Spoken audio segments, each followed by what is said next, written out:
गुरु जी की फतेह। मेरे साथ प्रचंड आवाज से भारत माता की जय का जयकारा लगाना है। 27 में पंजाब में बनने वाली सरकार भारतीय जनता पार्टी की सरकार बनाने के लिए दोनों हाथ उठाइए। सभी लोग अंत तक उठाए, जरा उठाइए दोनों हाथ। विजय के संकल्प की मुट्ठी बींचिए और प्रचंड आवाज से बोलिए, भारत माता की वंदे वंदे वंदे।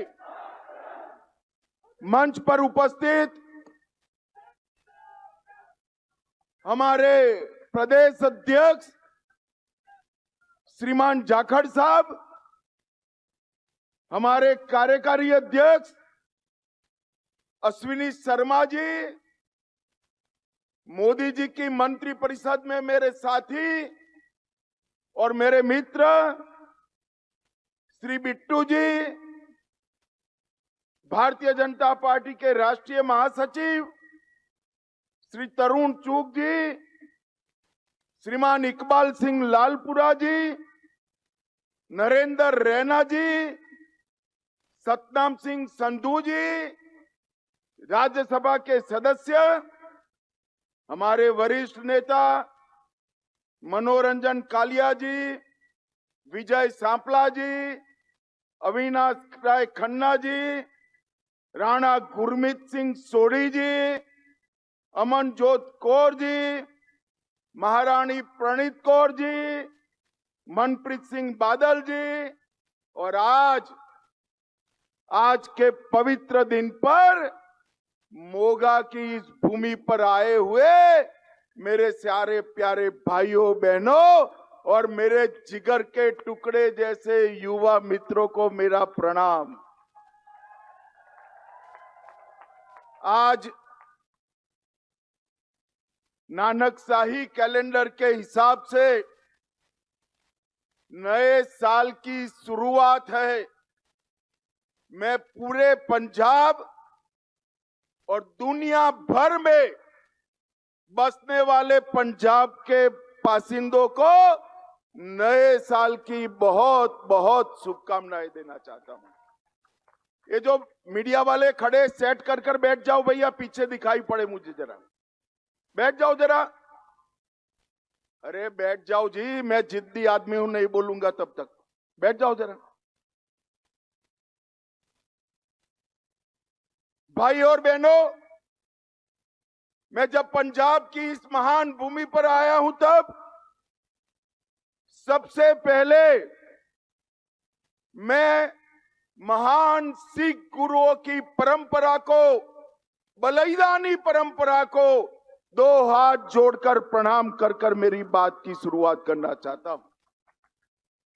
भाइयों बहनों, इस सर पर जो पगड़ी दिखाई दे रही ना, ये पगड़ी पूरे भारत पर गुरु घर के कर्ज का प्रतीक है। पगड़ी है गुरु घर का प्रतीक।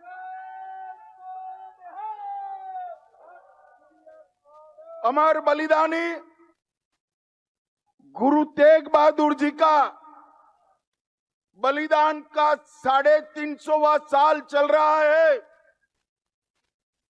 गुरु तेग बहादुर जी इसलिए हिंदी चादर कहे गए कि इन्होंने कश्मीरी पंडितों को मुगलों के आतंक से बचाने के लिए अपना सिर काटकर उनकी रक्षा करने का काम किया था।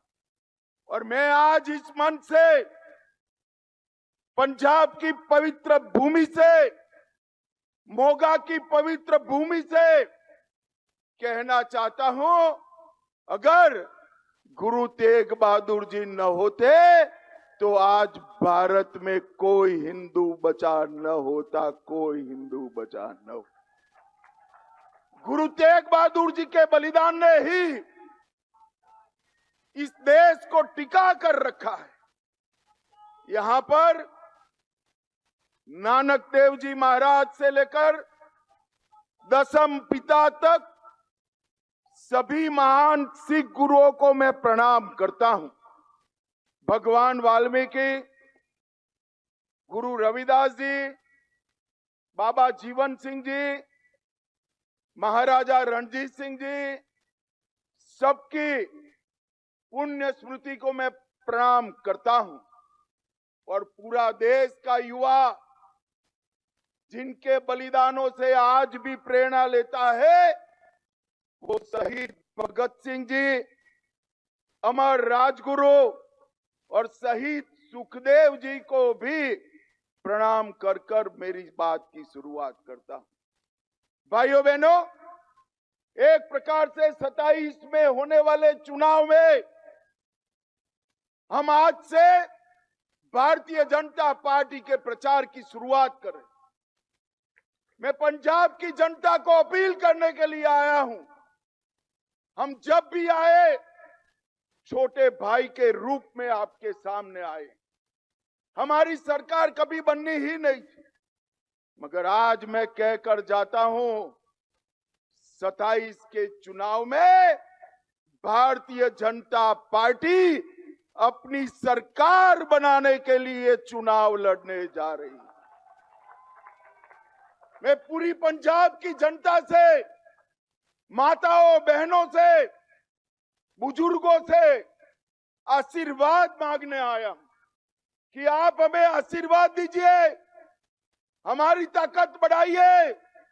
अगर पंजाब को नशे से कोई मुक्त कर सकता है तो केवल और केवल नरेंद्र मोदी और भारतीय जनता पार्टी कर सकती। और साहब, हमने कर दिखाया है। कश्मीर से धारा 370 समाप्त करी, आज नक्सलवाद समाप्त होने के कगार पर है। पंजाब को नशे से मुक्त कराना है तो डबल इंजन की भारतीय जनता पार्टी की सरकार। भाइयों बहनों, पंजाब पूरा कर्ज, ड्रग, धर्म परिवर्तन, भ्रष्टाचार और गैंगस्टर के आतंक से आज पंजाब तबाह हो। उद्योग पंजाब छोड़कर जा रहा है। किसान इसका कोई खैर ख्वाह नहीं रहा है। अगर पंजाब के युवाओं को बेरोजगारी हटानी है, बहुत मौके दे दिए, कांग्रेस को भी दिया, अकालियों को भी दिया, आप पार्टी को भी दिया। एक मौका भारतीय जनता पार्टी को देकर देखिए, हम पंजाब में परिवर्तन लाएंगे। भाइयों बहनों, आज मैं यहां आया हूं तब एक बात बताना चाहता हूं। 24 में भारतीय जनता पार्टी को 24 में 19% वोट मिला है। जोर से बोलो, कितना प्रतिशत मिला है? अरे जोर से बोलो, कितना मिला है?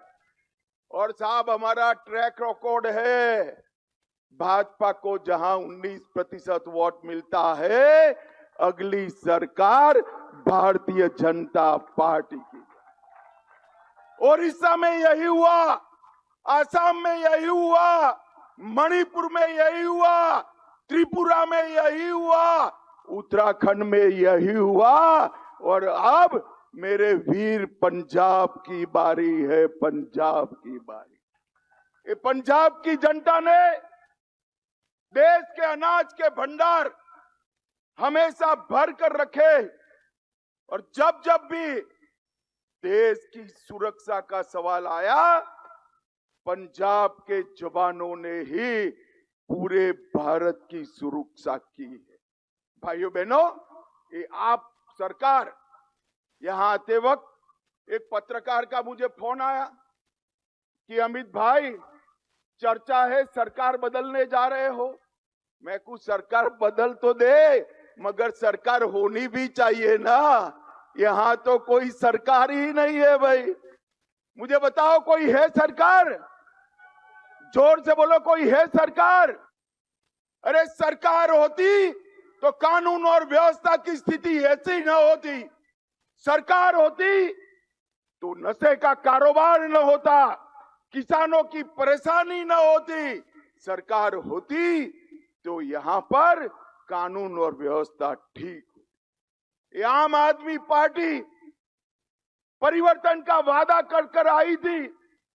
मैं आम आदमी पार्टी के नेताओं को पूछना चाहता हूं, क्या कर रहे हैं आपके मुख्यमंत्री?